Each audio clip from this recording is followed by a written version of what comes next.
मुंबईत आज पोलीस भरतीची प्रक्रिया सुरू आहे। महाराष्ट्राच्या विविध भागातून विद्यार्थी आणि त्यांचे नातेवाईक मुंबईत आलेत। मात्र यावेळेस सगळ्यांच्या तक्रारी आहेत त्या गैरसोयीच्या। जे विद्यार्थी ते भरतीसाठी आलेत त्यांच्या राहण्याची सोय तर नाहीच, पण बसण्याची देखील सोय नाहीये। याचाच आढावा घेतला आहे आमच्या प्रतिनिधी जुई जाधव यांनी। आपण तो पाहूया। पोलीस भरतीची प्रक्रिया सुरू झालेली आहे। आज सगळे मुंबई दाखल झाले आहेत पोलीस भरतीसाठी। मात्र तक्रारी आपल्याला इथे पाहायला मिळतात की उत्तम सोय नाही। आपण इथे काही विद्यार्थी पाहू शकतो जे सकाळपासून इथे वाट बघतायत आणि अक्षरशः रस्त्यावर बसून त्यांच्यावर जेवायची वेळ आली आहे। आपण त्यांच्याकडून जाणून घेऊया। ताई, काय सांगशील, कुठून आली आहेस तू नक्की? मी बीडवरून आलेले आहे। उद्या सकाळी 7 वाजता ग्राउंड आहे आणि इथं काही सोय नाही।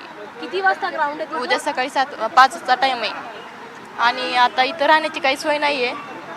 आता बघावं लागेल कुठेतरी। वेळ आहे तुझी पोलीस भरती? मी पहिलीच वेळ आहे आणि पहिल्याच वेळी तुला हा अनुभव घ्यायला हा। मिळतोय। अजून एक विद्यार्थी आहेत, आपण त्यांच्याकडून जाणून घेऊया की त्यांचं नेमकं काय म्हणणं आहे, कारण का सोय जी आहे ती त्यांच्यासाठी केली गेली नाही आहे। दादा, काय सांगशील, कुठून आला आहे? मी बीडून आलो आहे। आमच्या मिसेस सकाळी 7 वाजता गेल्यात, आता 12 वाजता तरी अजून बाहेर नाही। एवढी गैरव्यवस्था आहे, म्हणजे राहण्याची सोय नाही, तर म्हणजे थांबून देत नाहीत बाहेर।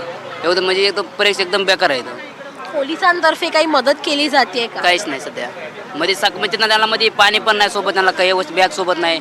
सकाळी 7 म्हणजे सकाळी मी 3:30 आतमध्ये सोडले, अजून बाहेर नाही। म्हणजे एवढं नाही, म्हणजे एवढं टायमिंग व्यवस्थित नाही सगळ्या। आतून काही फोन वगैरे आले का तुझ्यापर्यंत? फोन नाही, काहीच फोन वगैरे नाही, फोन घेत नाही, फोन नाही। गर्दी तुम्ही माझ्या मागे पाहू शकताय की हे जे सगळे पोलीस भरतीसाठी आलेले मुलं मुली आहेत त्यांचे नातेवाईक इथे बसलेले आहेत आणि नातेवाईकांसाठी देखील सोय इथे केली गेली नाही अशी तक्रार त्यांच्यामार्फत केली जात आहे। आणि प्रचंड गर्दी ह्या मरीन लाईन्स परिसरामध्ये आपल्याला पाहायला मिळते। अगदी लहान मुलांना घेऊन इथे काही आलेले आहेत नागरिक, त्यांची मुलं, बायको, बहीण असे सगळे आतमध्ये भरतीसाठी गेलेले आहेत आणि केवळ सोय नाही म्हणून हे सगळेजण इथे बसलेले आहेत। आता यांची सोय नेमकी कुठे केली जाते आणि भरतीची प्रक्रिया किती पटपट होते हे पाहणं महत्त्वाचं राहणार आहे।